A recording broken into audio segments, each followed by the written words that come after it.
The woman was cleaning a window, when suddenly, the wall behind her began to slowly close in. The crushing pressure nearly suffocated Alice, but the next second, she realized it might have been just an illusion. The phone rang suddenly. It was Margaret. You went out there. You saw it. We can't stay here anymore, Alice. Alice thought she must be having hallucinations too. That's why she was acting so paranoid. However, during her yoga class, Alice discovered something terrifying. Her reflection in the mirror had turned into Margaret's face. She slowly walked toward the mirror. The next moment, Margaret smashed her head against the glass over and over. Alice screamed at the horrifying sight, and the other women stared at her in shock. Unable to take it anymore, she rushed home. That's when she saw Margaret standing on the roof. No matter how Alice shouted, Margaret stayed silent. Just as Alice was filled with confusion, Margaret suddenly pulled out a knife and killed herself. Alice froze in shock. She was about to run over when a group of people in red suddenly dragged her away. Stranger still, when she told her husband what happened, he said Margaret had simply fallen while cleaning a window, and would be fine after a few stitches. But this time, Alice didn't believe it. She had seen it with her own eyes. She began to suspect that everyone here was hiding something. She asked her husband what exactly his job was, but he refused to answer, only saying it was classified. And just like that, the matter was dropped. The next day,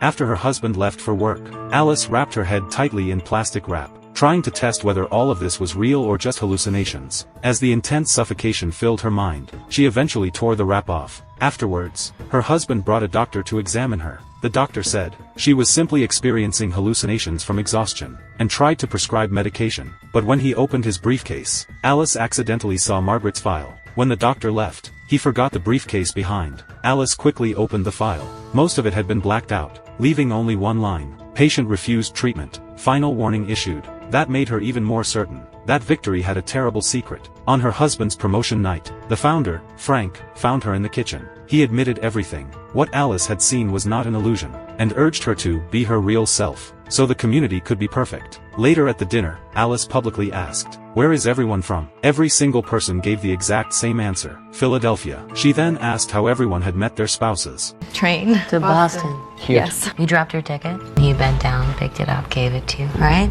Everyone's experience was exactly the same. She accused Frank of altering everyone's memories, but Frank calmly replied that Alice was suffering from severe paranoia, and simply needed treatment just like Margaret. The brainwashed guests all believed him. Before Alice could press further, Frank's wife stepped in to end the scene. The party ended on a sour note. Later, Alice begged her husband to take her away. To her surprise, he agreed. But as they were packing to leave, he suddenly said, "I'm sorry." The red-clad people appeared again. They dragged Alice into the night. She was taken to an operating table, about to have her memories erased. And in that moment, Alice remembered everything.